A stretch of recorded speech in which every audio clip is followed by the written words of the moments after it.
about sports. And, recently I've been getting pissed off with all the recent events and some good events, actually, especially with the Celtics, somewhat with the Bruins. I mean, like, they've been racking up their wins and losses. But, the Celtics, which my cousin here I have on Discord can gladly agree that we're going to see another Celtics finals this year. Um, what are your opinions on that, Don? Everybody was thinking that for sure, yeah. But the finals were out of the question. But when they got there, everybody was like hyped as hell. And I mean, I was one of those people. But to know that we were facing Golden State kind of, shot me down. But if you look at this team on paper, yeah, they do have the dynamic duo of Curry and Clay. But at the same time, it's just besides they have four good players, and besides that, their team is they just can't compete in my opinion. And they're just not good. You've got people like freaking Draymond Green who averages 5 fouls a goddamn game, grabs 2 points a game, complains a lot like a bitch, and then you got Kevon Looney, and then all these other bums. And some other good key pieces that the Warriors did use in the finals and that they did lose. And you look at the Warriors now, and they're in my opinion they're just frauds. Like, absolute fucking idiots. They're falling apart. Curry he's gonna stay with the Warriors no matter what. Which honestly, he's loyal for that. I can see it, but I don't know. I just feel like the Warriors have lost all their juice after getting too cocky and winning the championship. They literally pulled an LA Ram. They literally did what the fucking LA Rams did. They beat the Bengals in the Super Bowl. They got cocky about their Super Bowl win, and the Rams finished 5-12 this year. Other than the Bengals, who made it back to the AFC Championship, and we'll talk about football later, but point is that the Warriors have just lost their groove for everything, and I don't know. I just feel like without Kevin Durant, that team is absolutely nothing. AD. Let's get the big issue on the table. LeBron acting like a baby on the court. Like, for real, grow up. It was one shot that you missed, and yes, it should have been a foul call. It should have been, but the way you acted and dropped to the floor like that, come on. Okay, well, as a Celtics fan, coming from my point of perspective, yes, Tatum did foul LeBron big time on that. How did the refs miss that? Like, I don't know how you miss a call that bad. And yes, the Lakers should have won that game, and I'm going to admit it, they should have, because the refs missed a big time call. But I mean, at the same time, it's like LeBron's crying like a bitch for no reason. But I mean, I don't blame him. You're playing on a shitty team. People like Pat Beverly, Russ, he's not good anymore. Anthony Davis gets hurt every goddamn time he even puts his freaking his feet. His feet don't even have to be into the shoes for him to step onto the court and get hurt just like that. Exactly. Anthony Davis cannot stay healthy. Russell Westbrook is completely fucking washed. Beverly's acting like he's the top fucking G, and he thinks he owns the goddamn court every time he's playing. Yet, keep in mind this: the last time LeBron missed a game, Patrick Beverly and Russell Westbrook, they were like the only two on that team starting that game. Completely fucking horrible. They were horrible. Russ had like 6 points. Beverly had like fucking 2 or 4. I don't exactly know everything about that game, but I know that they both. I mean, just in general, that game was terrible. But I mean, for LeBron to cry like that on the court, I mean, yeah, that's not really necessary. But I mean, at the same time, I don't blame him. With the quote superstars you have on their team, and for the fact that they're all washed, like they're not good, and for the fact that LeBron's averaging like 40 a game, it's unacceptable. And I would hate to be in LeBron's shoes. I would demand a trade, but honestly, it's really tough to be in LeBron's spot because, Bronny's going to be coming up within the next year's draft or so, and he's going to do whatever it takes to play with Bronny. He's going to do whatever the hell it takes to play on the same team with his son, and that's when he's going to call it quits. He's not going to retire until he plays at least 1 year with his son. Yeah, I can agree with that. He's gonna make it happen, and the NBA is gonna let it happen. Yeah, and then after he plays one season with them, which is probably going to be a really good season, father and son playing on the court together, he's probably going to retire, end up in the Hall of Fame, and then his son's going to take over the court going against Seth Curry. Seasons I've watched him play, he's been really good. Now, are we talking about Steph or Seth? Freaking Golden State Warriors. There's two Currys. There's Seth, plays on the Nets, and then you got Steph. Look, the thing with Curry is that I don't know. I really don't know how he works. Watching the finals last summer, just watching him drill threes in my players' face, it's really I hate it. I hate every ounce of it. But you got to give props to what he's done and how much work he put in. There's clips of him all over the internet as a kid, growing up with the sport. His dad playing professional basketball for, the Charlotte Hornets, of course. Yep. And there's just a lot of stuff that, helped Steph to be what he is today. He practices like 6 days a week. He doesn't take any rests. And it's just the way he works out, his techniques. It's just amazing about what he has done and what he is able to do to produce what he can on the court. Yeah, he's very injury prone, but when he is healthy, you're not winning. And I know I said earlier that this team is absolutely terrible. This team's trash. But when Steph is on a game and when he's able to compete at his highest level, it's game over. I'm sorry to any team, but it's game over. And when you got Clay right next to you, sticking his fingers in his butt, it's game over. Now I'm really excited. I'm excited to say that this finals, who are we gonna end up going against? You think? Honestly, before I give my opinion on that, by the way, the Warriors also have Andrew Wiggins, who's tickling the ref's pickle over there again. That was bullshit calls. Anyway, before, I loved that dunk on Luka. I'm a Luka fanboy. I'm a Celtics fan, but I love Luka so much. But not dunk on him. Playoff. Finals. Okay. So obviously, I have a strong feeling the Celtics are going to make it. They're the strongest team in the East, without a doubt. And take a look at the standings right here. Obviously, I know the Celtics are in first at the moment. They play the Nets tonight at 7:30. By the way, Celtics having a 36-15, and the Nets having a 31-19. Celtics leading the East 36-15. Bucks are in second, 34-17, and the 76ers are coming third with 32-17. The Nets being in fourth, 31-19. Cavaliers fifth, Heat sixth, Knicks seventh, Bucks eighth. I'm not going to keep going down the list because there's just a few more teams I don't want to talk about that are absolutely terrible. Although I will give a mention to the Chicago Bulls. What the fuck happened to this team? This team was like 6-0 to start the season. They were really good. Honestly, I don't know. That's really good. Actually, that's a really good question.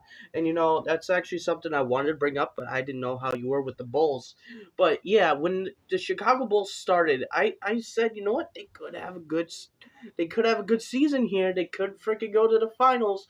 But after 6 games. Oh no. The finals, you're kind of pushing it. Yeah, the final, you're really pushing it if you think they can make the playoffs just for sure. They can definitely make the playoffs if they really try. But as you can see, NBA rules.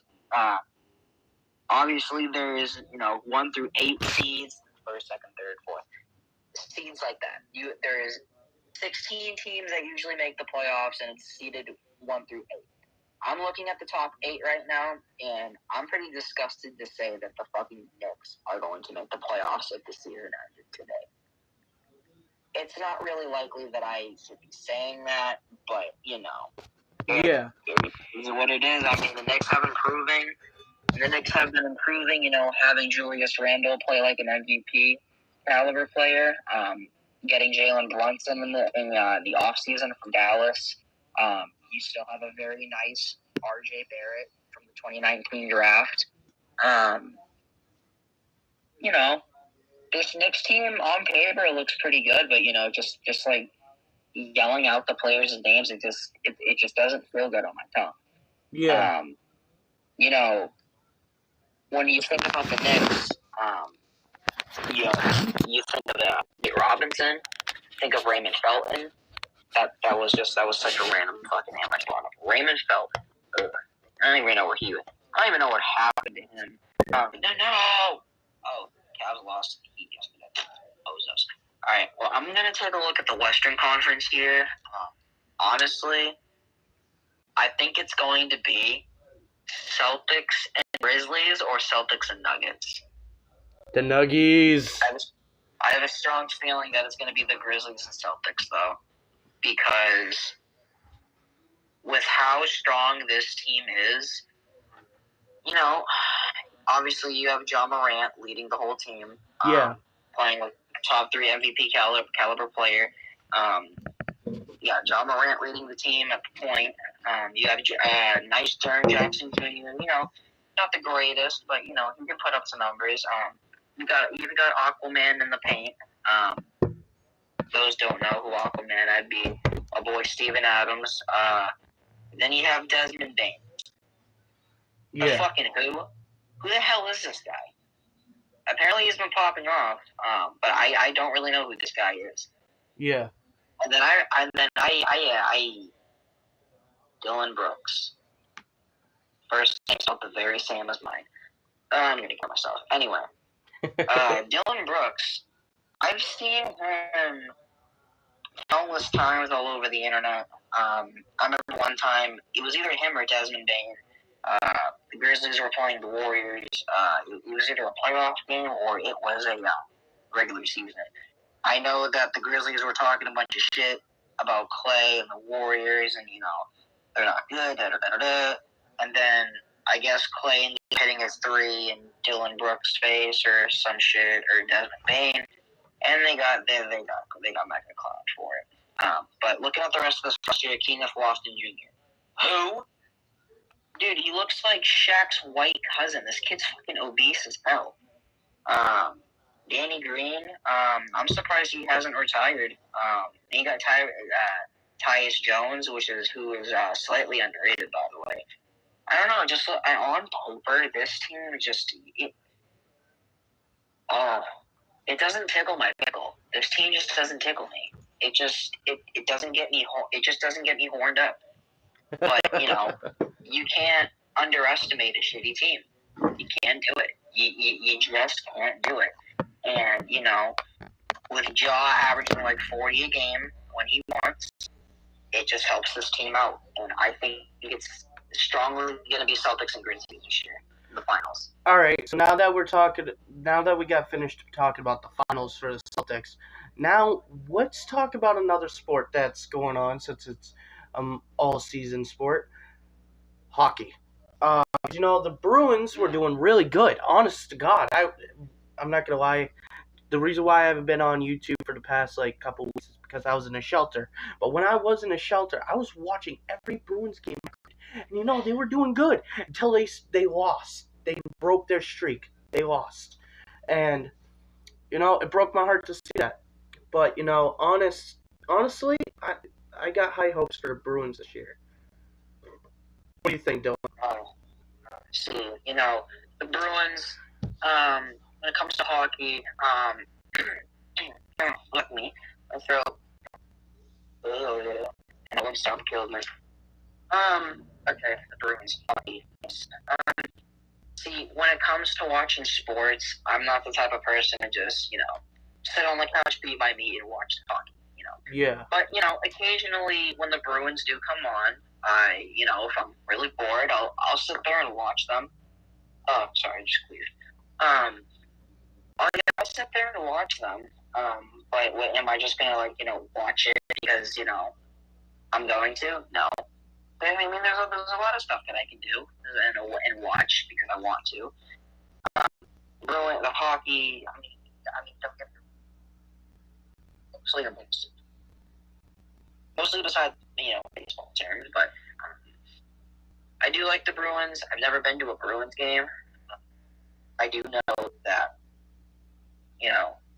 this dynasty has, it's been a long road, but, what's really hurting me is, the championships. It's really getting to everybody. Yeah. You won a championship in 2013, and ever since then, it's just the momentum has not. You've had Brad Marchand ever since the year you won the championship. You've got David Pastrnak, David Krejci, Charlie Coyle. The captain of the team. You got Patrice Bergeron. Yeah. There's just so much good talent on this team, and some old veterans. It's just on paper, I don't see how this team doesn't make it to the Stanley Cup. This team was the number 1 seed last year. Bruce Cassidy as their head coach, and they got their asses whooped in the second round. And they ended up firing Cassidy. And, honestly, I think from the sounds of it, how much it hurts me, Cassidy, I think that might have helped them. I think that might have been the best move they made during the offseason. But, them leading the East in the NHL, it feels great as a fan in general. But they've been on a 3-game losing streak, and this just isn't likely for the Bruins. This isn't something that the Bruins are capable of. Well, obviously they are capable of doing it because they just fucking did it. But, this isn't, with how good that they started the season off, this is not what I like to hear. This is not what I'm supposed to be hearing. This is a playoff contending team. And with the amount of good players that you have, the amount of veterans, the new guys that have come in and proven that they can compete, I just feel like they need to step up their fucking game. They got to step up the game, because if they don't, they're gonna end up like, oh my god, they're gonna end up like the New York Jets. They're gonna end up like the Jets. You're gonna win a fucking championship, and then you're gonna go fucking 30 years without winning shit, and then this is why people don't like you. And then next thing you know, Zach Wilson's gonna bang your mom. That's just how the case goes every damn time. It's just how it goes. But I just think the Bruins need to pick up. They need to pick a lot of shit up. They need to get together. Matter of fact, doing the next game is they will be playing the Maple Leafs tonight at 7:30. 7:30, all right. Looking at the Maple Leafs, they're a good team, really, really good team. Record-wise, when you compare it to the Bruins, Bruins are 38-7-5. Amazing fucking record. Amazing. When you look at it, I forgot to get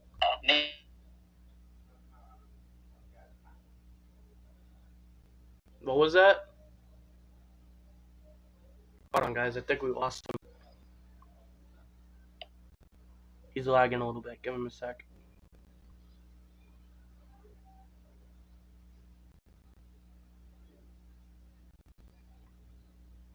Give him a couple minutes. It's just gonna take some time. Either that or his phone just died. Oh, there we go. Yo. He's back. All right, he's back. Yeah, my mom tried calling me. Oh, okay. All right. So as you were saying,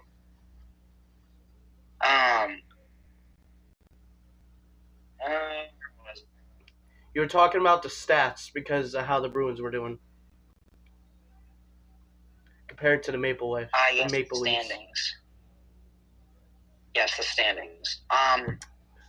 Yeah, a stacked conference. You get the Bruins. Maple Leafs are playing like amazing. You get the Lightning, and then Just the rest of these shit. To tell you, just those three teams in the Atlantic, I don't know. Those teams can just compete. They can do they can do everything. But talking about the Bruins, they gotta step up their game. I know we're not even halfway through the season yet, or are we? I have no clue. We're probably close to halfway through the season, and they just gotta step up their game, because if they don't, they're gonna start losing a lot, and then it could possibly get to the point where they won't get a playoff spot. Yeah. They keep playing the same way they do, over and over. If you hear some background noises, I have to go help my mom with groceries, but I can still talk again. Yeah, no, it's all good. But Bruins gotta pick it up.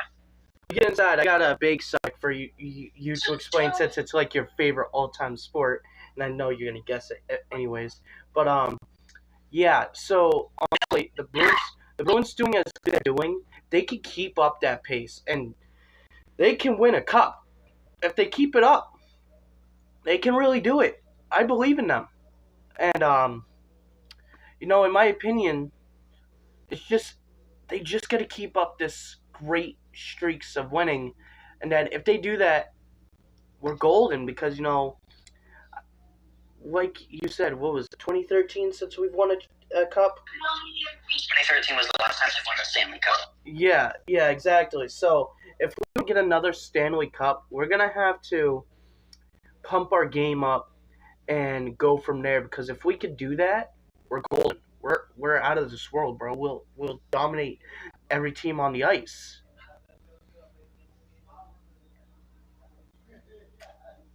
Because that's how it is.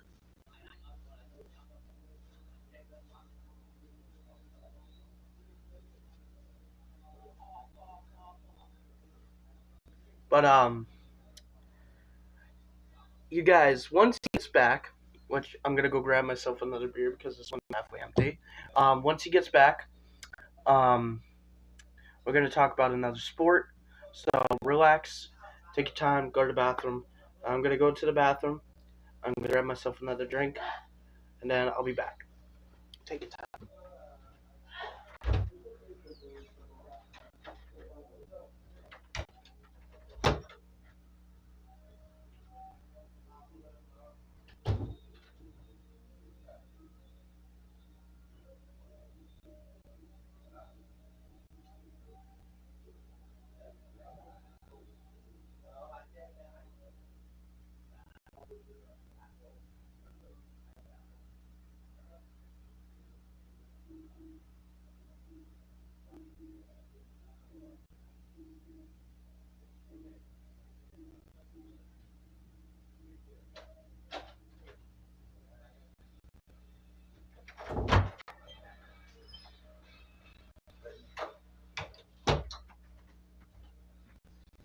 Alright, I'm back. We just gotta wait for Mr. Dill Pickle to get back here. And then once he's back, we're gonna talk about the next sports segment. But until then, we're gonna talk about the next few streams that I got scheduled for the podcasts. Once the podcasts start, these are the next ones. So the next one, it's gonna be based off the Super Bowl, and once the Super Bowl goes by, I'm gonna start a podcast with that with Dylan here again, because he understands sports as much as I do. But once the Super Bowl goes by, that's gonna be the next one. And we're gonna talk more about hockey and basketball, because by then, we're gonna go from there. But after that one, let's see what's next. Next couple of sports we're gonna talk about here. The next one it's a surprise, but the one after that, we're gonna talk about WWE a bit, something that I've been eyeballing for a while, and especially since the return of Logan Paul and the Royal Rumble. That was incredible. That was an incredible moment. How he came in at number 29, and that still him and Ricochet freaking flew through the air and played chicken with each other. They still collided, but epic moment seeing Logan Paul back in the WWE. Shout out to him if he ever watches one of my videos or these podcasts. But shout out to him, because he's a badass. Him and Jake Paul both put a lot of heart and effort into their dreams. So that's my opinion. But other than that, I forget, was it Cody Rhodes, I believe, from the Royal Rumble this year? Yeah, that's good for him, knowing that he started off, he was Gold Dust or Stardust, either one of those, and then he just straight up added himself into a new character. He won a Royal Rumble. Good for him. I'm happy for him. But one thing that changed was what happened with Sami Zayn. Now, this is the subject I wanted to talk to you guys about because of his choice of bloodline. And that is the fact that he took the steel chair and smacked the head of the table, Roman Reigns, in the back with it. Because he still felt that brotherhood bond with Kevin Owens. So, after that, Jimmy Uso super kicked him, yeah, I believe. And then Roman Reigns wanted Jay to attack him. But Jay Uso refused. He straight up left the ring and walked out with his back turned to Roman Reigns. I think I know why, too. Because I think Jay Uso has respect for Sami, but he doesn't want to show it. That's why he didn't attack him at the Royal Rumble, because he respects Sami Zayn. That's how it's going to be. And then, next thing you're going to know, freaking Sami Zayn and Kevin Owens are going to be back being a tag team again. And I can heavily see that.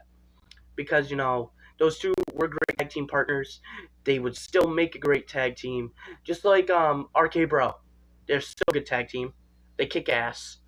But, yeah, that's my opinion on WWE. But I'm also excited for the possibility appearance of Jake Paul joining Logan in the WWE, like he said he would. That means we'll have the Logan brothers as a tag team. And if that happens, the Usos would lose their titles to Logan Paul and Jake Paul. And that's my segment. No one seems to eat us out. That's my segment on WWE. But now we're getting down to sport. I wanted to talk to Dylan, especially since he loves it so much. Baseball. MLB, Major League Baseball. He loves it so much. He plays the games, every new game that comes out. So, Dylan, spill it out. What do you think of last season's games?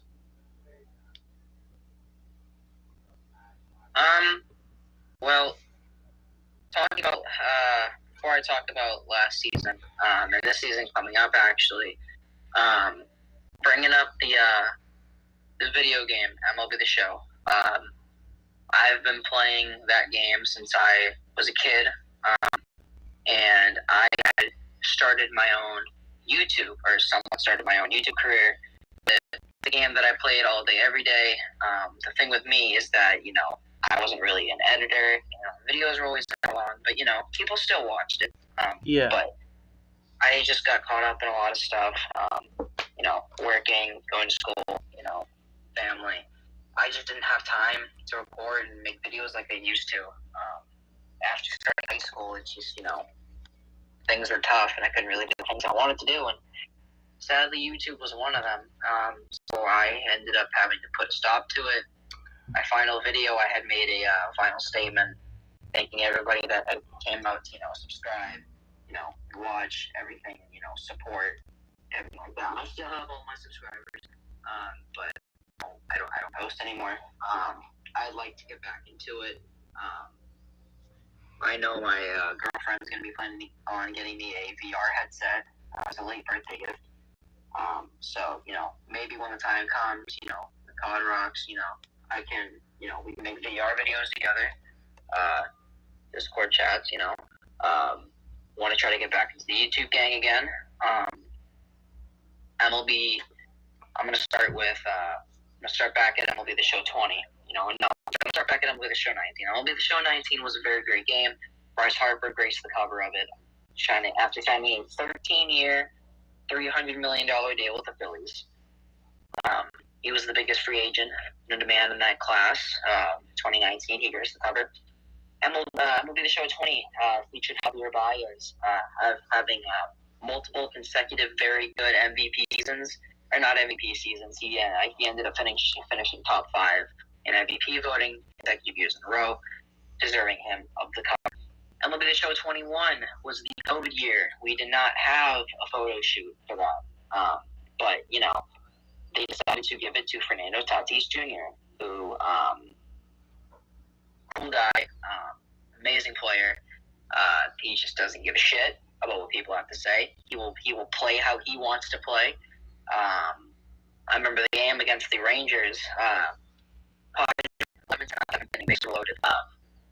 Fernando Tatis Jr. hit on 3-0 count on a fastball down the middle, because if you look into this, on a 3-0 count, when the bases are loaded, you think as a pitcher, being a pitcher in his mindset, you need to throwing a fastball right down the middle would give you a strike and a little bit more confidence, right? Fernando said, fuck you and your family, and decided to hit a grand slam under winning 11-0, and breaking an unwritten rule. By the way, an unwritten rule, if you break an unwritten rule, it's not a deal. It's just people are going to be bitches and grab so you can't do that. You're a bitch. Fuck you, but, Fernando Tatis has just got the swag of baseball.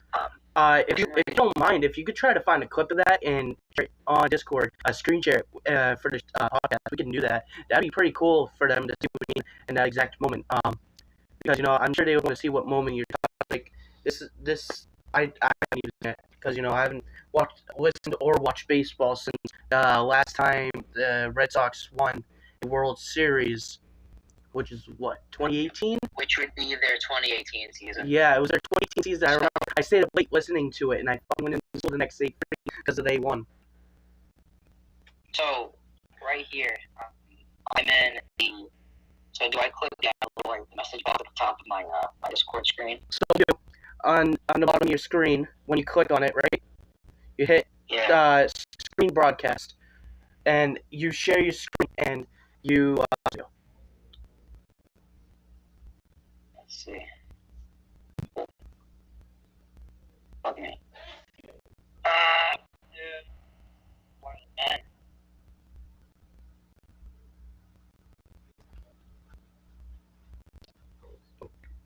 Did you find it? Okay, so on the bottom of my screen, I see options to turn my camera off, and then I see like little phone signal with an arrow pointing. Yeah, the arrow pointing out, that's the one to share your screen. Oh, okay. So should I share my screen real quick? Yeah. If you want to show the clip, then yeah. Alright. Start my broadcast. Alright. Here we go. On my phone. I know. Good. Okay. We're going to go into YouTube real quick. For those of you who do not know what I'm talking about, don't mind my typing. I'm really bad. There we go. Dylan, speak real quick. Yo. Okay. It's still coming up my speaker. That's good. Oh, wait. They were winning 7-3. Ooh, my bad. I made it I think this is the game. I don't know if the copyright shit, but no, it wouldn't be copyright. Plus, it's for a podcast, so YouTube will allow it. I know a lot of people that watch these don't. Okay. Shut up. I'm doing the talking. So let me just find it where somebody's not talking. Where is it? This is it. Okay. So, is this it? Okay. So we're going to get to the point where it's a 3-0 count. 2-0. Why not? Right. It's a 3-0 count. Padres are winning 10-3. Rangers have the bullpen warming up. They're using Necroxo as the pitcher at the moment. 3-0 count. He just sends it swinging. Back it goes. Nando has done it again. Fernando Tatis Jr. a grand slam, and the Padres go on top, 14-3. So yeah, as you can see, the Texas manager does not like that. I'm gonna show the. Actually, I think that was in a different game. But yeah, anyway, I was gonna show the bat flip that he did, but that was in a different game. That was against the Cardinals, I think. But talking preferably about that game, yeah, it was wild. Broken unwritten rule, and he was, the baseball. Like this kid is very talented. I see a big future in him. He's only 22, and he's already got he hit 40 home runs in 2021. But he got drafted in the 2017 year. Took him a while to get called up, but he did. And talking about Fernando one last time. Sad news. But also good news to start off the new season in 2023. He is coming back. He's been very injury prone this year. He got in a motorcycle accident where he had suffered a hand injury and had to be out for some time. And then he ended up getting diagnosed with a ringworm. So that really didn't help him either. He was out for even longer. He ended up suffering another injury that kept him out a little bit longer. But regarding to his motorcycle accident, he had taken a certain type of steroid that it's illegal in the MLB. And he had taken that what did I say before? Okay, I'm probably an idiot. He took that performance-enhanced drug. For those of you who do not know what PEDs are, they're performance-enhancing drugs. It's what players like Alex Rodriguez, Barry Bonds, Bartolo Colon, many players, Ricky Henderson. I don't think not Ricky Henderson. Sammy Sosa, Mark McGwire, players like that, players who are buff as fuck, use juice. Use a little bit of juice to help them compete at the big leagues and higher level. But that's not what Fernando took. He took I forget the steroid that he ended up taking, but it was to cure his thing that cure a thing that he had called ringworm that was affecting him. And in his quote, in his words, Fernando said that he did not know that was illegal to use in the MLB. It didn't really matter. At the end of the day, he got an 80-game suspension. So he couldn't play the rest of the 2022 season. Although playoff games did count, the Padres did make it to the playoffs that year. Okay. I'll give him 1 second, guys.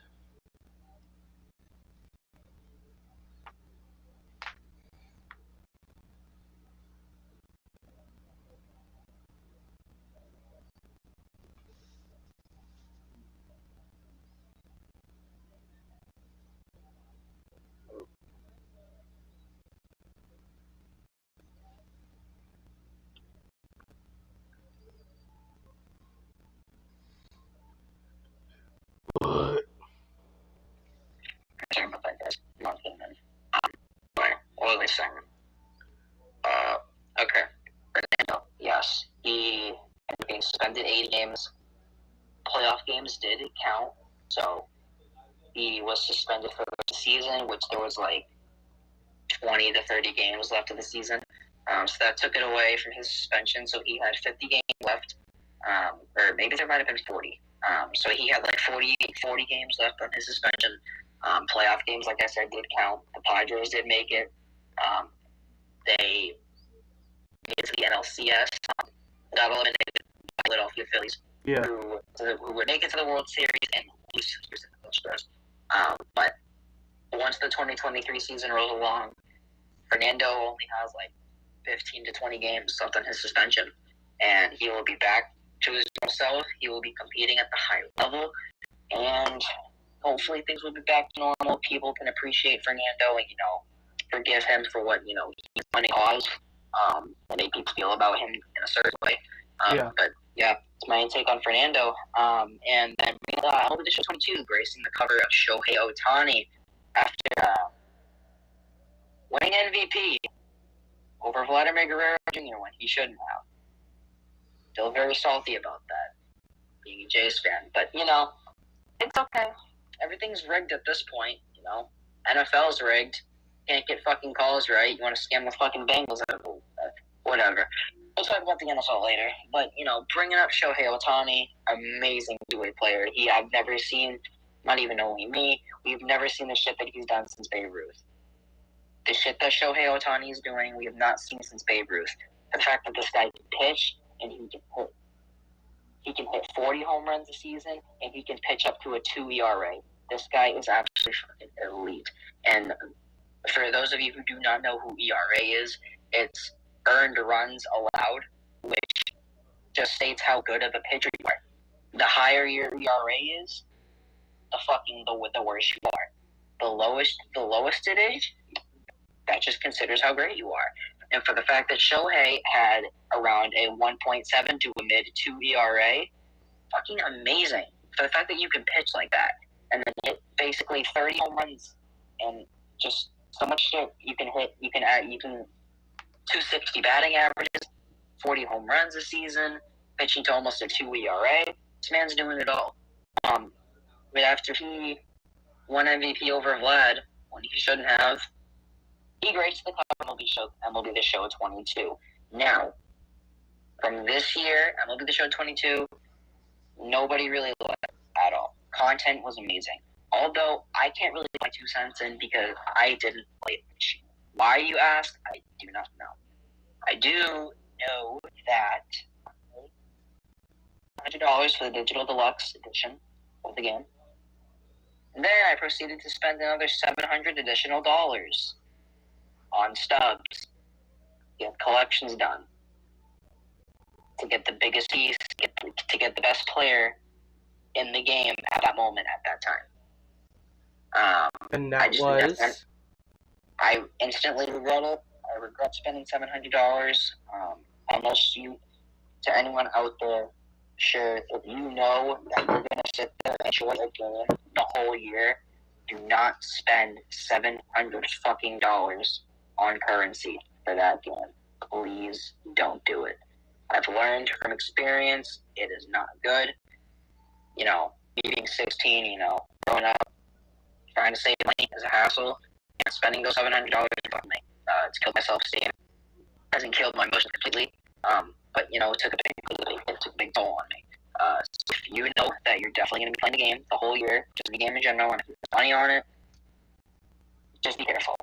Be careful. But MLB The Show 22, completely terrible. Nobody really likes it. Everybody's waiting for a new fresh start. Which brings up my next case, MLB The Show 23. Brand new game. It's coming out March 28th this year. Jazz Chisholm Jr. is going to be gracing the cover.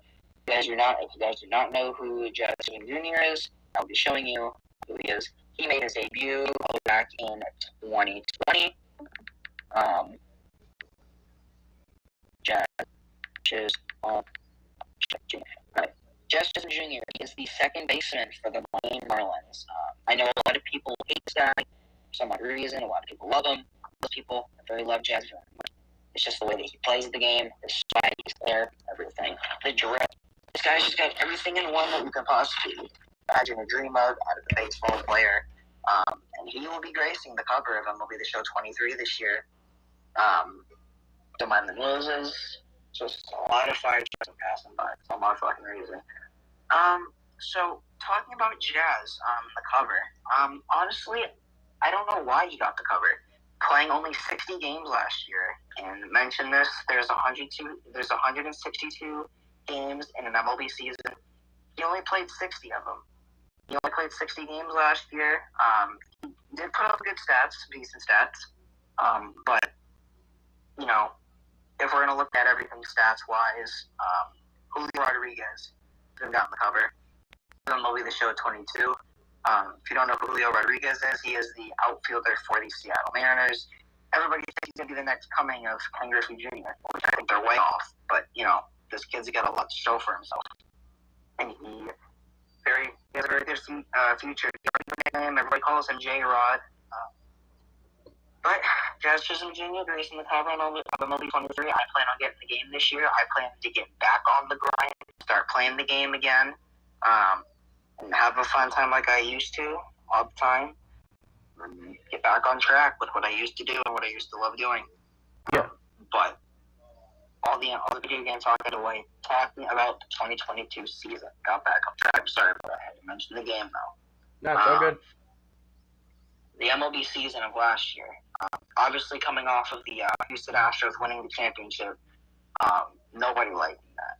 Everybody wanted the Phillies to win. I was one of those people, but sadly it did not happen. But you know, you can't hate the Astros, you know. I know a lot of people discriminate them for the 2017 cheating scandal. A lot of people still hate the fucking team for that. In which I'm not one of those people. When I first heard that they cheated to win the World Series that year, I was very upset. But it's been almost 7 years, man. Like, come on, you have to let go. You gotta let go of this shit. You can't be holding on to something that happened over 6 years ago and cry, "Oh, they cheated." Okay, topic happened over 6 years ago. Like, stop crying about it, or just go suck your mom's tit and be a bitch. Leave. Leave. Clearly need to be breastfed if you're going to be a baby bitch. But, yeah, I know the Astros, what they did. 2017 was one. But, you know, the team that they had, Kyle Tucker, Yordan Alvarez, Bregman. They did lose Springer in the offseason to my Blue Jays. It's like a fucking dog, Houston. But, you know, they have a really good team. And with their brand new rookie shortstop, Jeremy Pena, who replaced Carlos Correa, actually, after Correa had signed with the Twins, the Minnesota Twins. Jeremy Pena was fucking stupid. He was stupid. He was stupid fucking nuts. He wasn't really great during the season, but boy, did that guy pick up in the fucking playoffs. Yeah. He was absolutely amazing in the playoffs. He hit tanks amongst tanks. I watched the ALCS against the Yankees. Oh God, did I want the Yankees to lose? I fucking hate New York. I hate them. Yankees suck. I hate the Yankees. Body, my soul. The only person I do not hate and discriminate is Aaron Judge. I love Aaron Judge. I love Aaron a lot. Speaking of Aaron, he did break Roger Maris' all-time home run record. He ended up hitting 63 home runs in a single season to break the all-time American League single-season home run record in American League. And if we're talking about home run records, the all-time number one holder would be Barry Bonds. He did take steroids, but I don't give a fuck. A record's a record. If he still holds it, he still holds it. But Barry Bonds has the record for 73 home runs in a single season. Damn. That's impressive. Obviously, it is impressive, although he did take steroids. I wonder what life would be like watching baseball, not seeing Bonds take steroids, but, you know, because they're in Back to the Future, we can't predict and go see what life would be if things didn't happen the way they did. If so, a lot of things would be changed, and history would, you know, obviously be way different. But talking about the Astros, you know, they built a very good team in the offseason. They picked up a few pieces, and they compete. They won the AL West, and they competed their way to win a championship. Now, when it comes to my team, the Blue Jays, I don't like talking about this certain topic because it really kills me to say that, you know, my Blue Jays didn't even make it past the one. You look at the Blue Jays, if you go ahead and look at this team, absolutely stupid offensively. And there's just so much about this team that, you know, amazes you. We're going to go look at their roster. As you can see, they did sign Chad Green to a 2-year deal. He is a reliever, played with the Yankees for 7 years. Now with the Jays, and I'm very happy about that. He's a good pitcher. You see players like this, Bo Bichette, whose father, Dante Bichette, played in the majors. Very nice man, very handsome too. Vladimir Guerrero Jr., my favorite player of all time. He will win an MVP. Mark my words, he will win an MVP. If you think otherwise, but you don't want to know what's going to happen. George Springer, they ended up signing a 5-year, $60 million deal. took him from the Astros. Alejandro Kirk, it took him a while to get up to the majors, but he's been playing really well. Alek Manoah, he is ace and fifth in Cy Young voting. Whit Merrifield, all-time, arguably all-time second baseman, great player for the Kansas City Royals. He got traded to the Jays. Mitchell White, nobody gives a fuck about who you are. Kevin Gausman, another star player that got traded to this team. Not even traded. The Jays ended up signing Kevin Gausman a 5-year, $100 million contract. They stole him from the Giants. Jordan Romano, another nice closer. Matt Chapman, they signed him to a 2-year deal. They took him from the Oakland Athletics, who, by the way, need to sell their fucking team. If you go to Oakland to see an Athletics game, that stadium, empty. Completely fucking empty. You'll see like 2 people in that stadium, and they'll be sitting up in the front row. Yeah, because their tickets are like so cheap. Their tickets are like cheap. Yeah, you could pay like fucking $3 for a ticket. That's how fucking bad they are, and nobody shows up. And I think they're about to sell the team, and I think they're about to relocate. They're going to sell the team to somebody else, and they're going to relocate to a different spot. Yusei Kikuchi came from the Mariners. He was absolute shit. By the way, mentioning, Bo Bichette, father Dante Bichette played in the Bigs, played for the Rockies, other fucking teams too. Vladimir Guerrero Jr., his father, Vladimir Guerrero Sr., playing for teams like the Expos, the Angels, things like that. And then Kevin Biggio, the next player I'm going to talk about here, his father, Craig Biggio, played in the league for almost 20 years. He was a Houston Astro his whole career. Then you got Jose Barrios and a very good all-star pitcher. They got him from the Twins. Danny Jansen, a very underrated catcher. Nobody really knew who he was until he started picking up his pace. And amazingly stupid. Santiago Espinal, he actually sounds like a random bum, and that's because he kind of is a bum. But the way he produced this past year for the Jays, he made the All-Star team over somebody who was well more deserving of that All-Star spot. Damn. Hyun-Jin Ryu, another good pitcher. He's kind of fallen off. Nate Pearson, December Chad Green, Amy Garcia, Dalton Varsho. Now, as you can see, somebody who's not on this list, Lourdes Gurriel Jr., it's very sad to see him go. But he got traded to the Diamondbacks for Dalton Varsho, who is a really good utility player. He can play catcher. He can play the outfield. He can slug. He can field. He can do basically fucking everything. Another trade that had happened, Kiermaier, who is an all-out defensive fucking goon. He has at least 6 gold gloves, I think, in his closet. He's a very good defender. Another guy I forgot that they had traded for, Brandon Bell. Like one of the, he's a top 15 first baseman, arguably. 15 first baseman, and they took him from the Giants. This team also ended up getting one of the New York Mets star pitchers, Chris Bassett. I just see this team going very far in the future. But talking about the wild card game, they lost 4-3 in game 1, which was okay.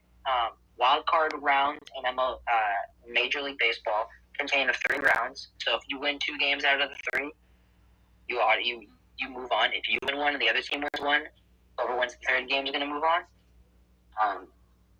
The Blue Jays, we're just going to bring it right to the end of the game. They were winning 8-1. 7th inning rolled around, and they just couldn't hold it. They couldn't do it.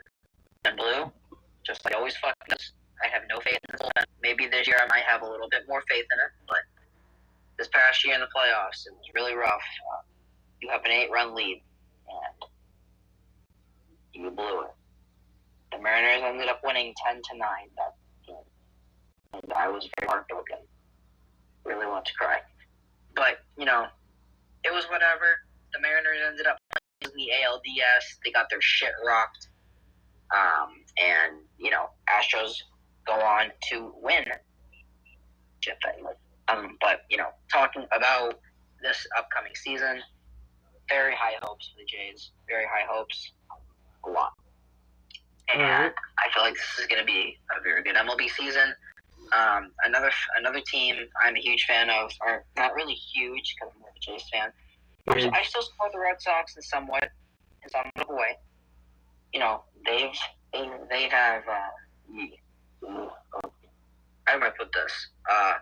Dog shit. I'm sorry to all the Red Sox fans out there, but you have just fallen apart. Team's dog shit. I don't know what the fuck is wrong with you. Ever since you traded Mookie Betts away to LA for fucking dog shit, Dudo's not good. And you also got Jeter Downs in that trade, in which Jeter Downs, you DFA'd. You got rid of him. He's not even on the fucking team anymore.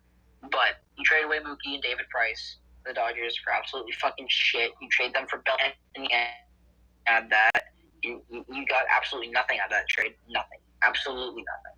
2019 was a very mediocre year, and so was 2020. Even though 2020 was the shortened season, 60-game season due to COVID, they were the worst team in baseball. 2021, they came in third in the AL East, but did not make the playoffs. And they didn't make the playoffs this year either. They were very close, but they didn't get there. And having the offseason they did, Bogarts walking away, signed with the San Diego Padres, 11 years, $280 million.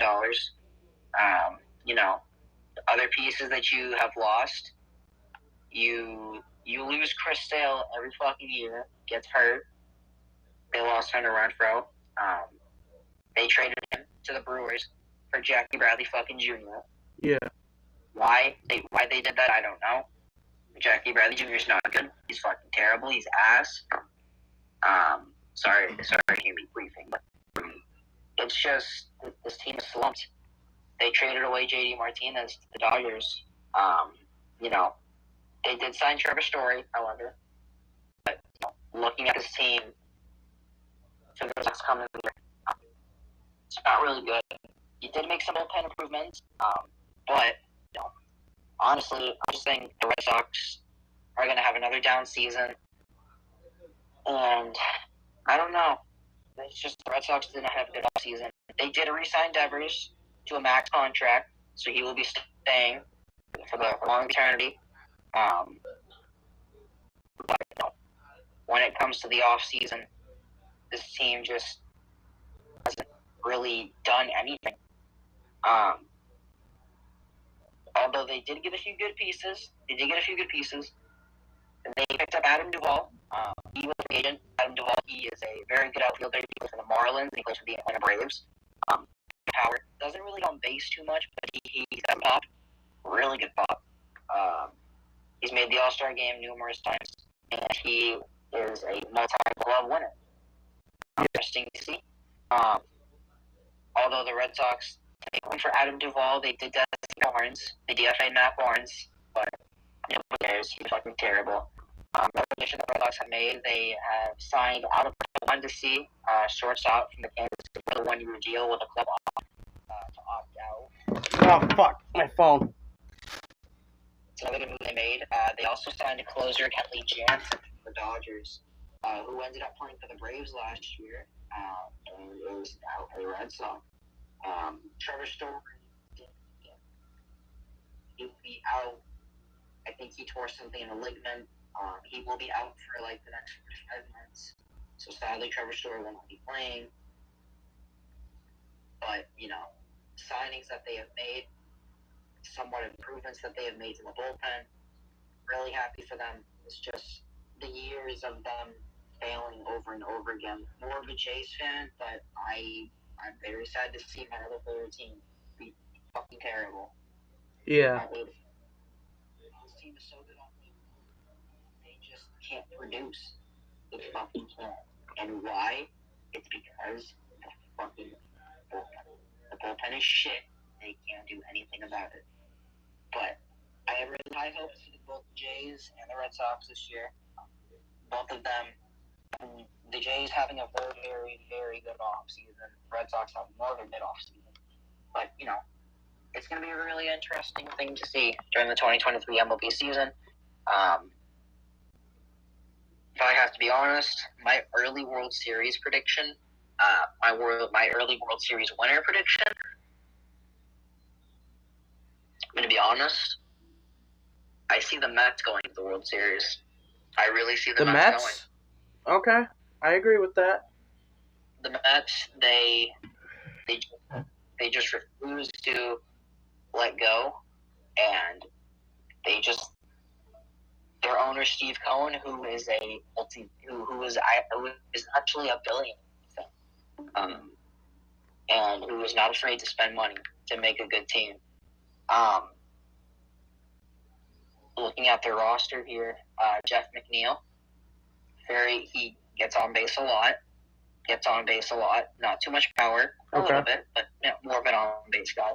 Pete Alonso, home run derby champion, 2 times in a row back-to-back, slugger.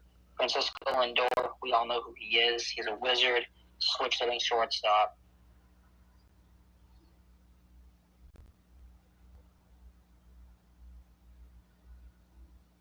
Dylan? Okay, there you are. Max Scherzer, I'm pretty sure most people know that he played for the Nationals his whole career. He was a free agent, signed a 2-year deal with the Mets. I think he's on his last final year with them. Whether he's going to resign with them, I don't know. They did get Daniel Vogelbach, who is a very, very chubby dude.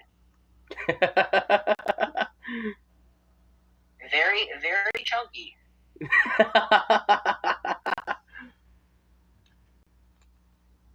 Looks like he looks like if my uncle and Cod's dad had a baby. Good Lord. Oh, you funny. You very funny. You're very funny. Hardy har har har. And his diet is all nothing but burgers. Big gainy bum beating burgers. But yeah, I mean, Vogelbach's got some pop. Very good pop.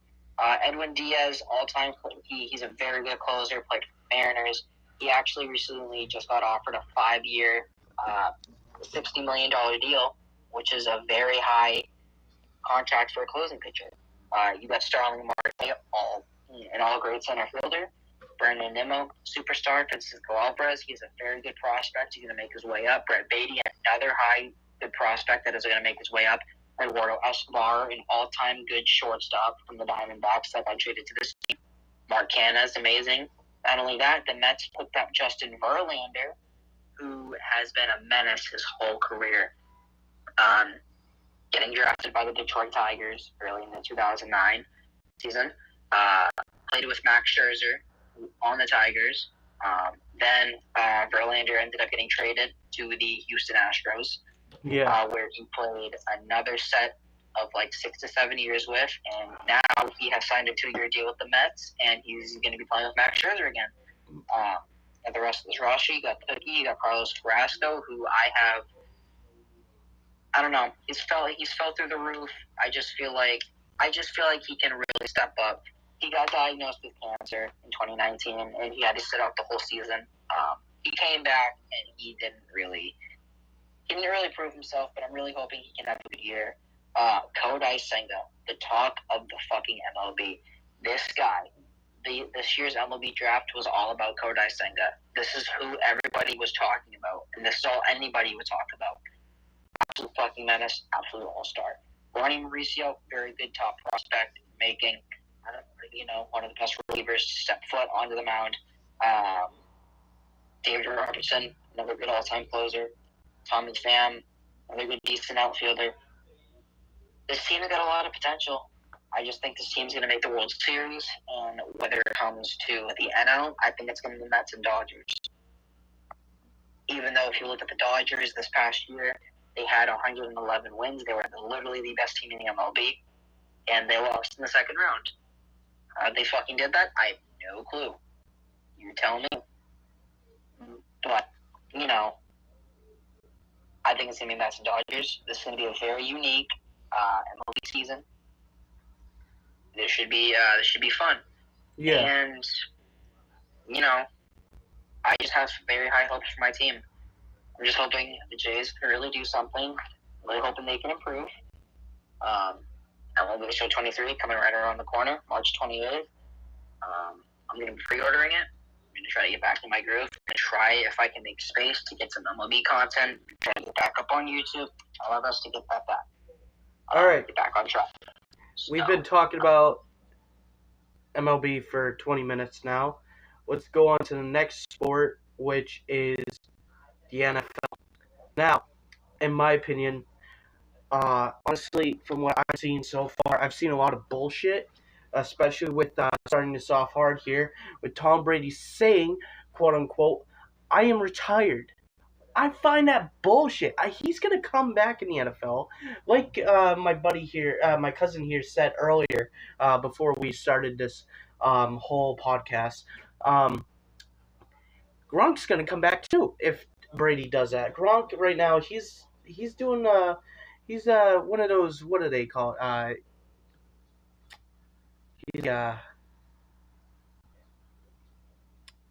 fucking forget. He's an idiot. Yeah, he's pretty much an idiot. But out of everything right now, Super Bowl wise, we're looking at the best tight end. We're looking at Kansas City versus the Eagles. Oh yeah. The Chiefs versus the Eagles. We got two teams. Philly versus KC. I don't know, man. I was really hoping the 49ers, in my opinion, go to the Super Bowl because, the 49ers, they would have made it interesting, especially the quarterback. He was doing so good this season. He made Tom Brady look like dog shit. I mean, come on.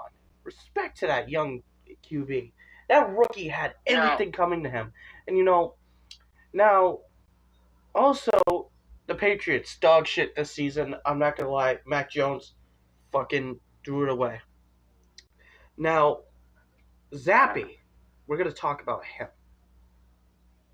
C-Cod, a lot of things that you have mentioned, but there's a really big backstory behind everything that you've talked about. Since you brought up Mac Jones, we'll start off with Mac Jones. Mac Jones is not even a terrible quarterback. No, he's good. He's got the skill. He's got the heart. It's not that he's a terrible quarterback. It's just the coaching. Bill Belichick thinks that he's Tom Brady, and he thinks that since he... One sec, guys. There we go. If that Bill... Alright, yeah, sorry, I didn't come to call. I'm not taking it, though. So, the fact that, Bill Belichick thinks that Mac Jones is Tom Brady. He thinks he can coach Mac the way he did with Brady. It's not fucking happen. Not only that, you having Matt Patricia on the offensive coordinative side, it's not helping. Thank fucking Christ they got rid of Matt Patricia because we do not need him anymore. The Patriots actually re-signing Bill O'Brien, bringing him back. That's a good sign. sign. Know this. Bill O'Brien was the head coach for the Alabama football team in college, and you know where Mac Jones used to play for college football? Alabama. So I feel like Mac Jones reuniting here with Bill O'Brien is really going to help him. It's really going to set foot. It's really going to teach Mac again what he was able to do in college and take that up a notch in the majors. Talking about Gronk, obviously there's no confirmations that he's coming back, but everybody knows he has a strong feeling that Gronk will be coming back. Gronk being at the age of 33, yeah, he is very, very, very, very, very injury prone.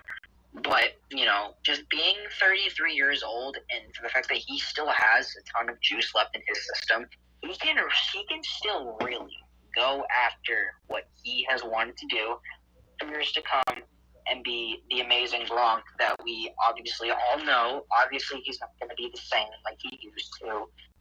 But, just seeing Gronk play, seeing Gronk back just makes the whole community very happy. And now talking about Tom Brady, I had woken up this morning to find out on Twitter that he had announced his retirement, that he retired for good. Now, see, we can all take this for granted, or we can just we can just shove a 12-year dildo in our ass and say this is bullshit. Because I find this very bullshit. I find this bullshit goddamn toilet at my aunt's house that I broke 2 summers ago. That's not the point, though. I did blame it on COVID. That's not the point. Thank you for that. No problem. I don't like getting all the things pointed on me. I love No, it when you get blamed it for shit. still led up to us having to watch our uncle wipe his ass and take a shit. I like it when shit gets blamed on you, no pun intended. But Tom Brady announced his retirement this morning on Twitter before anybody could get a hold of it. And I feel like a small part of me tells me that he's actually meaning it this time, but 80% of it tells me it's bullshit. But I'm going to take this against this and I'm going to take this fuck myself in the ass. I'm going to take this into consideration for the fact that before anybody could get it out, ESPN, NBC, ABC, any news, any fucking broadcast channel, sports-wise, whatever, none of them could get the answer out, and none of them could get anything out. Brady was the first one to announce it on Twitter himself on social media. And him saying he's retiring for good, I find it bullshit. He did this shit last year. He retired for 2 months during the NFL offseason, and he just said out of nowhere that he misses the game of football too much. He can't retire. He wants to keep going. And then, ended up getting divorced from his wife this past 2022. All because of football. Things didn't look good for Brady. Played in a very shitty division, the NFC South, which contained, the Saints, the Panthers, the Bucks. I think I'm forgetting another shitty team, but it was very terrible. The Bucks were literally the best team and the only good team in the NFC South, coming out, finishing with a 9-8 record to barely make the playoffs. And Brady just simply got his ass kicked by Dallas. Dak Prescott kicked his ass, and that would be known to be Brady's, so far, final game, as we know of now, right now.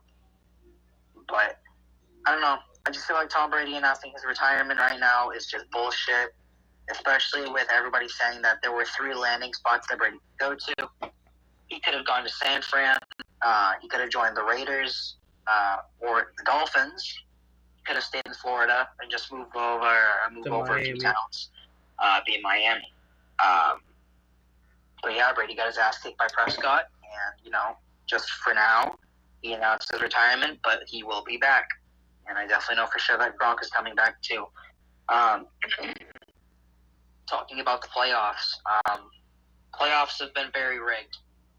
The playoffs, NFL playoffs have been rigged a lot. Why? I don't know. The refs think they're funny. I want to pull off the NFL bracket real quick for you guys to see. Let's see. Playoff picture. Nope, I don't care about cookies. I'm not that fat.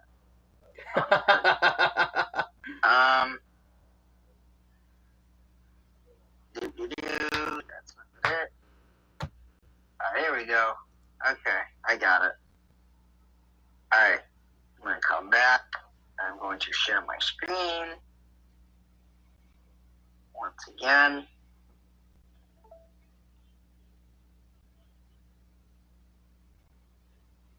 Alright, so if we take a look at this bracket here, we see that the Jaguars were taking on the Chargers in the wild card game. The Chargers going up 27 to zip at half. And then the Jacksonville Jaguars come back to win 31-30. A very wild game. Cincinnati Bengals and the Baltimore Ravens. Lamar Jackson was hurt. He couldn't play. And I just feel like that was a really big oof for Baltimore. I feel like Baltimore would have won that game too if Lamar had played. But since he gets the easy dub, and they go on to play the next round, Buffalo and Miami. This really shouldn't have been close. The Bills ended up winning 34-31. even though the Miami Dolphins were using a third-string quarterback. Very fucking terrible. But that third string for the Dolphins played very fucking well. He ended up throwing like 2 touchdown passes and over 150 passing yards. Played very, very, very well. Which leads me to the next few rounds. KC and Jacksonville. The game was a lot closer than I expected it to be, but KC comes out with the win. Cincinnati and Buffalo. I called this game. I said, or at least for the divisional rounds, all my picks were right. I said that Kansas City was going to beat Jacksonville, even though I wanted Jacksonville to win. I said that Cincinnati was going to beat Buffalo. They were going to kick their ass, and I was right. I wanted Cincinnati to win. The Philadelphia Eagles ended up beating the Giants, and talking about this before anything else, Tampa Bay to get their ass kicked by Dallas. There's that. The Giants beat the Minnesota Vikings. Everybody knew that was going to fucking happen. Everybody just knew it was going to happen. And then San Fran beat the shit out of Seattle. So then it was Dallas and San Fran. And the only thing that really stopped Dak Prescott was just him being ass. Dak was fucking ass that whole entire game. So Philly and San Fran move on. Kansas City beat Cincinnati on a bullshit game. There were so many fucking calls that went Kansas City's way, and just wanted them to win. And I just don't get it. Philadelphia and San Fran. San Francisco should have won this game by a mile, and it should be Cincinnati and San Fran in the Super Bowl, and it shouldn't be close. Brock Purdy is literally fucking unbelievable. Like, this kid has won 12 straight games. He's just got the Brady touch. I don't know what it is. Brock Purdy got hurt in the first quarter, and the Niners had to use a 4th-string quarterback who played for 15 different fucking teams. So obviously he's dog shit. And it got very bad to the point where the Niners had to use running back Christian McCaffrey as a quarterback. Lucky enough, McCaffrey did play quarterback in college, but it didn't really help them. And they also ended up using their fallback as a quarterback a few times. It was just that bad. It was fucking. But yeah, Philly kicked their teeth in 31-7.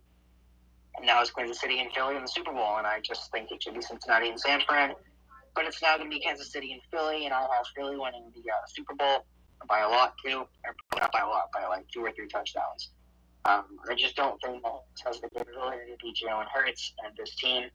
The Eagles have gone 8-0 to start out their season, and they ended up finishing 15-3, I'm pretty sure. Yeah. Chiefs ended up finishing like 12-5 or some shit like that. He's been sleeping.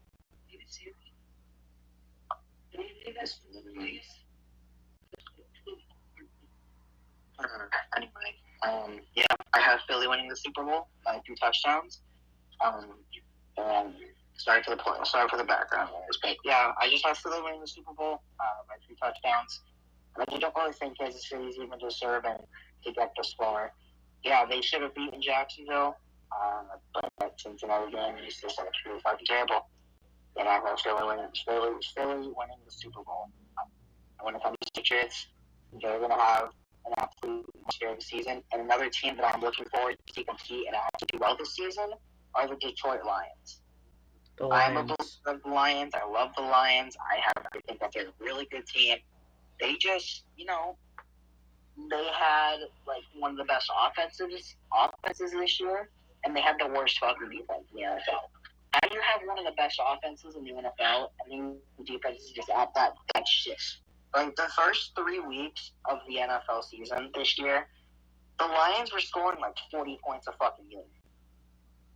But they're also giving up 40 points a game because they're just fucking terrible. I don't know. I just have to help the Lions and the moves that they've made. But those are that's my player thought. And I don't know. I just think Philly's going to win the whole fucking thing. Kansas City's not even deserving of a playoff spot, not even close. But, the whole Brady thing, Brady's going to come back for sure, so is Gronk. Philly's going to win the Super Bowl. Brock Purdy is just everybody's dad. And, yeah, that's my thoughts on the NFL at the moment right now. Go Philly. One person I miss playing in the NFL, I'm going to have to say Garoppolo. He was one of my favorite quarterbacks. Um, because he brought a lot of heart to the game, and I'm not gonna lie, I ran him a lot in Madden. You know, because he I don't know why, but he just gave me that vibe that like fucking he was a good quarterback. But now that we got that out of the way, since he likes to talk about MLB The Show, I like to talk about Madden. Now, when it comes to Madden, I gotta say, I've played every single Madden game, pretty much every single Madden. Yeah. But the only Madden No, that I haven't played is. Oh wait, did they come out with 2023 yet? I don't think they came out with Madden 23 yet, or did they? you know, talking about the NFL, I just want to bring up my favorite player that I missed playing real quick. Megatron and Troy Polamalu. I miss those guys. They're really good. Megatron retired a lot. Should have. Just a lot of injuries. It's just very sad to see Megatron retire. In the year of 2016, when he could have gone a little bit more farther, Troy Polamalu retired at the right time. Very good NFL legend, a very one best safeties to ever step. But the field next to Sean Taylor, rest in peace. But yeah, MLB Madden 23 has been out. It's been out since Halloween, actually. All right, so yeah, that's the only one I haven't played yet. But on God, Madden 22 was very good. It's just a lot of the mechanics were kind of like fucked up. I mean, like I played it, and I had to screw with Tom Brady a bit because he was throwing so slow. He was throwing like an 80-year-old in the game, in my opinion. He threw too slow. Same with Dak. Dak in the game playing all Madden, he kind of sucked. Because when I do my career mode on that game, I mean, like, I play on all Madden because it's all Madden. If you don't play all Madden, then what's the point? But every time I tried 4 different teams, and 3 of the 4 actually, one of them brought me to the Super Bowl. 2 of them got me to the playoffs. So the 4th one that did me dog shit, I'm gonna have to say, is the Miami Dolphins. I didn't get any luck with them. I didn't get any luck at all with the Dolphins. The 49ers, they got me to the second round of the playoffs, and then I got shit on heavy by Dak Prescott. Another team that got me into the playoffs was the Giants, but I got shit on by fucking Tom Brady, sadly. And then the team that brought me to the Super Bowl, and Dylan, don't get mad, but the New York Jets. They got me to the Super Bowl, and I won. I won the Super Bowl with the New York Jets. In my opinion, I couldn't believe it. Out of all 4 teams I used, the New York Jets got me to the freaking Super Bowl in my rookie year, which kind of shocked me playing in old Madden because the Jets kind of suck. They suck, and for them to get me to the Super Bowl was good, especially since I was a rookie quarterback. I mean, Madden 23, with my opinion, it's okay. If you search the game up on Google, you'll see that 39% of people liked that game. So obviously, big fucking F. Like, nobody really likes it. It's just, I don't know. I don't know why people think it's so terrible. I think it's decent, and I think it's terrible. I think it's just mid. Playing it, I think, some of the stuff that they need to fix, it's one of the things they need to fix is, the receiver thing. Every time I spot a wide open receiver, like, let's say for prime example, I have Deebo Samuel lining up to go for a streak route, and Trayvon Diggs is on him. And you have another strong safety, Jerome Curse, who also plays for the Cowboys. You have Trayvon and Curse on their positions where they should be. Right. I have Debo running the streak, and Debo is wide open. Right, he's wide open. So then, once I see him all alone downfield, within 5 seconds, Trayvon just appears out of nowhere. Like, dude, where the fuck did Trayvon Diggs come from? I completely fucking dusted him and Jerome Purse. Where the fuck did those two come from? And then I ended up throwing a pick. It also could just be me with throwing a lot of picks, but I don't know. I just think Madden's a mid-game. Yeah, another game that I never really, the last, okay. And NBA 21. Good game. 22. It was okay. I mean, a lot of the freaking... The game is overrated. MLB... Okay, NBA 2K23, that's where shit gets overrated. I mean, 2K22... is overrated. I mean, okay, my career mode, you go into that shit, and yeah, you get a whole fucking town. You can walk around. You can customize your own shoes. You can start a rap career. Wait, a rap career? Why put that in when it's about basketball? What? No. When it comes to 2K, I expect more like physical training with the coaches. Because, when I heard about that, they're going to add that mode where you can walk around and you can play with other online players, and then you can continue your career. It's all in one spot. Online is in one spot because it's blacktop basketball and rooftop and normal floor basketball. But when it comes to that shit, I honestly didn't like it.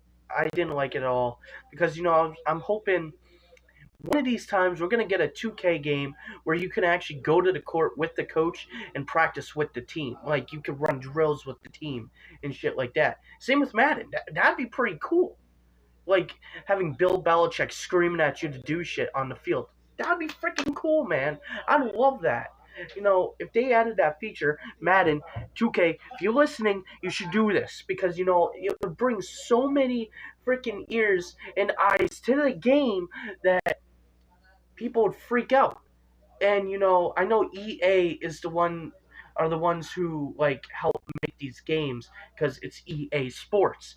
And one of my friends is actually got an interview with EA coming up, and they're actually looking for game designers and shit. So I'm gonna be applying. I'm gonna become a game designer for them. I'm gonna come up with ideas with Madden and 2K to design game modes like that. And this ain't a joke. I'm not lying. I'm being dead ass. They're looking for a lot of positions. I think it was 9-10 positions right now that they have open. And as a game design artist and a coder, I'm pretty sure I can do this because I took coding classes in high school specifically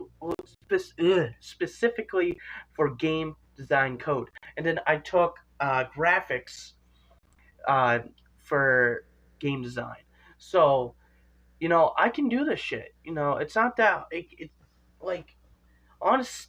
I could bring good ideas to the game, but Madden and 2K need to step up the game. MLB though, I like the game. It's fucking fun, but every time I play it with this motherfucker, I get my ass kicked because he has to go sweaty mode on me. I kind of end up having a God squad by the time I end up playing you because you always end up when you. I think I only played you twice. No, we played 3 times. We played 3 times. I only got one base off you. Then after that, you're like, okay, fuck this. And then you go God mode.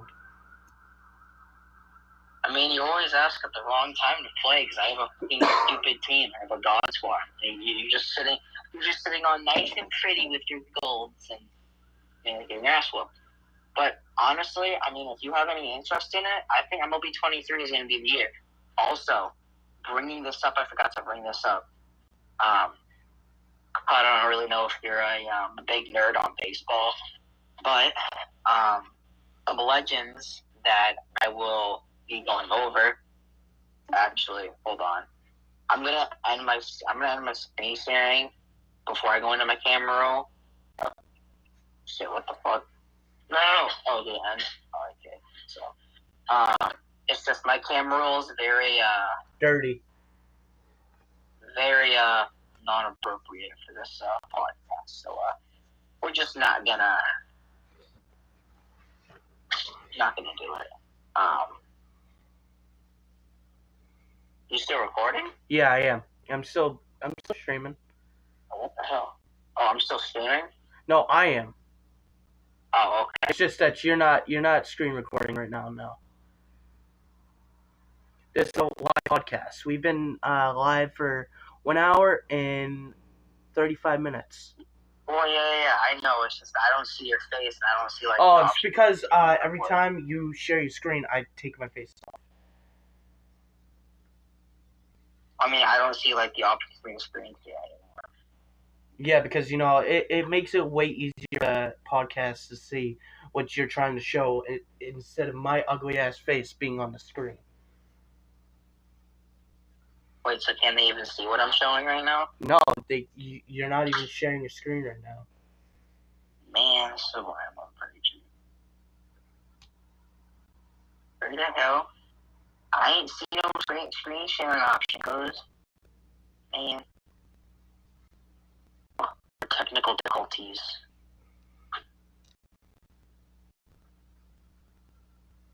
Send a picture to me and I'll share it.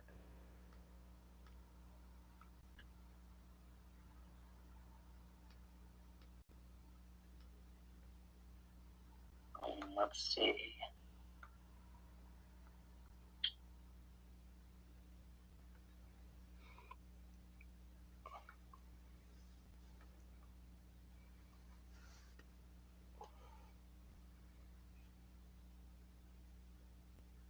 Let's see.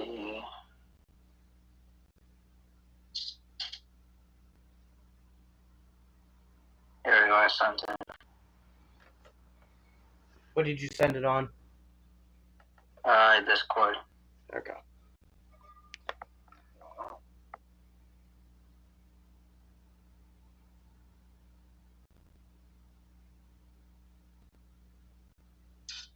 You took a screenshot of the podcast.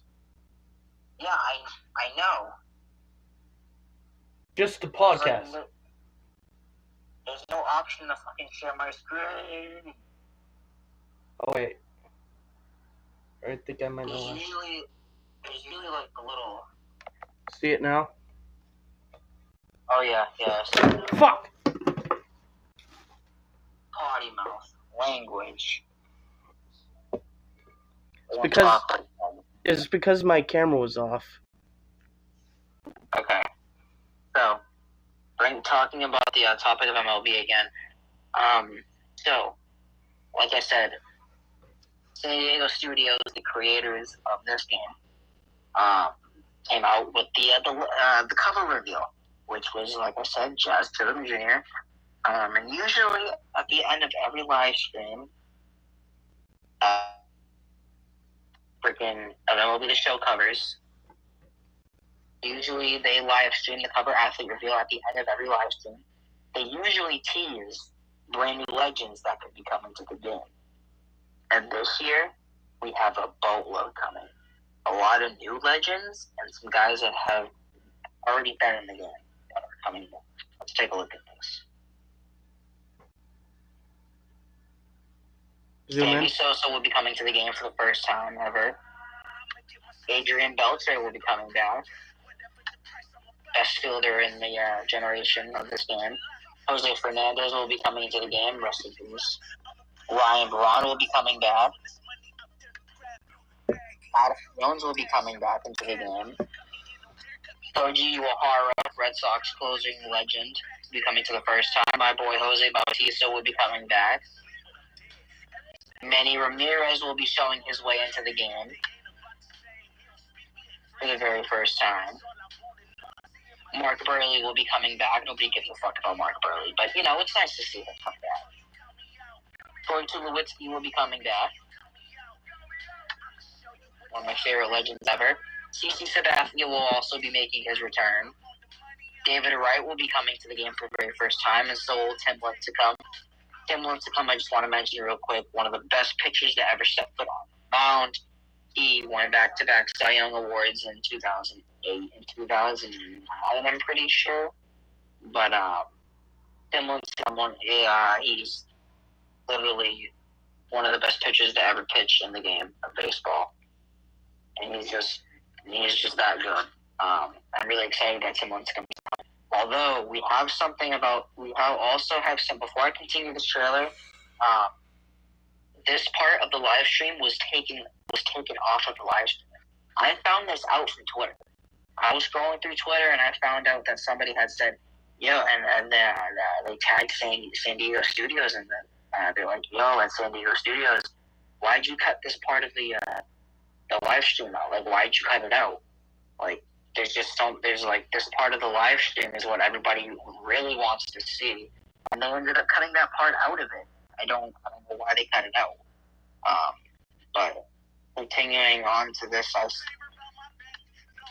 his return.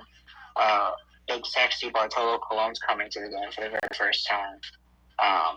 Another Ben Zobrist is coming back to the game. K-Rod's coming to the game for the first time, and Ichiro is also making his way. And then this is the top. I never thought I'd see this. Do you want to take a guess at who this could possibly be? I wouldn't know, probably. Alright, so he plays for the Giants. He plays for the Pirates and the Giants.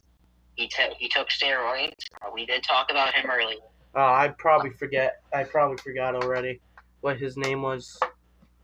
Before I do mention his name, this guy hasn't been in a video game since MLB The Show 16.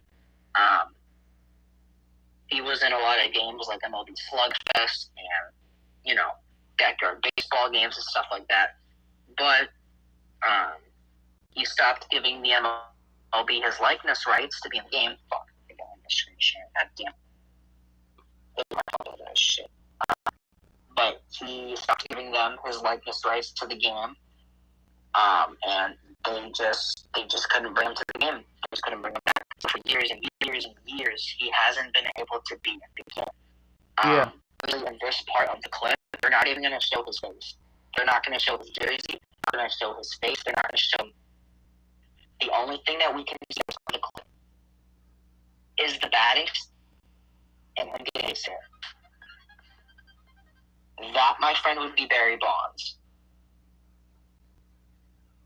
We are going to be seeing the one in the San Francisco Giants uniform. That is Barry Bonds. This human right here, this is Barry Bonds.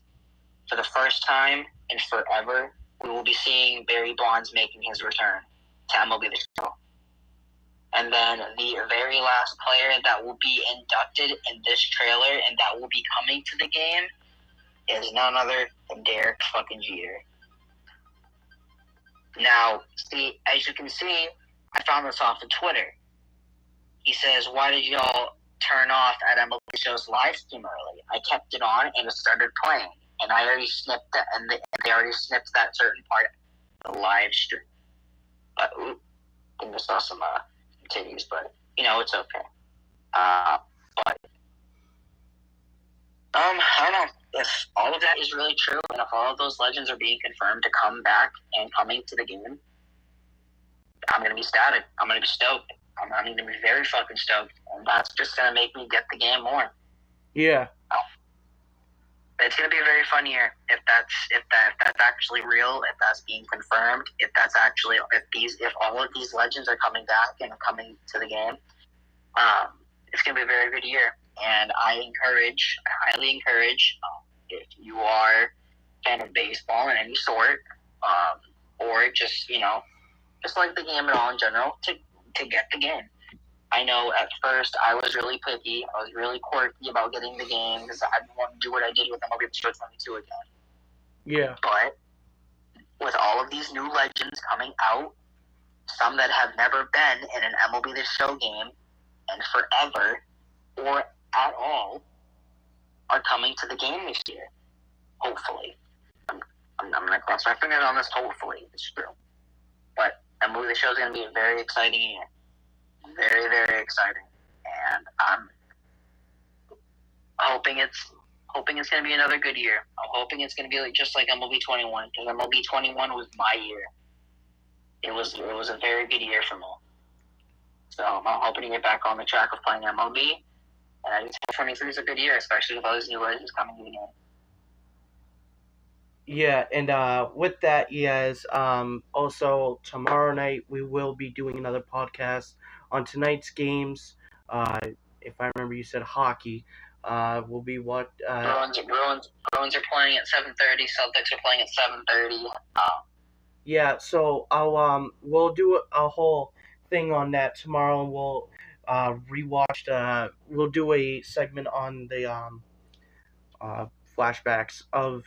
We'll play some clips of the flashbacks of the games, some good ones, hopefully, of the Bruins and the Celtics kicking ass, because Celtics, how good they're doing. I'd like to see some good clips in the flashbacks tomorrow. For the podcast, and same with the Bruins. But other than that, I'm gonna go take a shower. I'm gonna go grab another beer, and I'm gonna smoke a cig. But other than that, I hope you guys enjoyed our first podcast here on the channel, and I thank our other partner here of the podcast, Dylan, for making it to the channel and the podcast tonight. And like I said, we're gonna try to do one tomorrow night, possibly around the same time that we started, and that was like an hour and 46 minutes ago, so that would have been 5:58. I don't know. I can't count letters. I'm stupid. I can't do it. It was 5:58. So I hope you all enjoyed. Dylan, you got anything you want to say before we end the podcast here? All I want to say is thanks for letting me come out here. Speak my words. Very grateful and humble to come out here, speak my thoughts and opinions. I don't give a fuck what anybody's got to tell me. My opinions are my opinions. I don't give a fuck about who keep shit to yourself. Exactly. Honestly, hopefully we can make this most of the time and every night. Then I hope we can make something good out of the podcast. Yeah, because podcasting, it brings a lot of attention. Make something good out of this. I'm hoping to make my return to YouTube at some point in time. But it was a very nice conversation this fine evening. Very nice talking to you about sports. Just things that people might like to hear. Opinions. And also, when he does start coming back to YouTube, we will do a podcast on him making his return to his channel, because he was making subscribers. He was making good amounts of subscribers playing MLB The Show. So we're going to start doing podcasts on his gaming career. I'm going to start doing podcasts on my Twitch streaming career, because, I've been playing a lot of Fortnite lately on Twitch. Fortnite. We like Fortnite. But, Fortnite, I hope y'all enjoy the rest of your night. Thanks for coming to the podcast, and have a great evening. Peace. Good evening, everybody.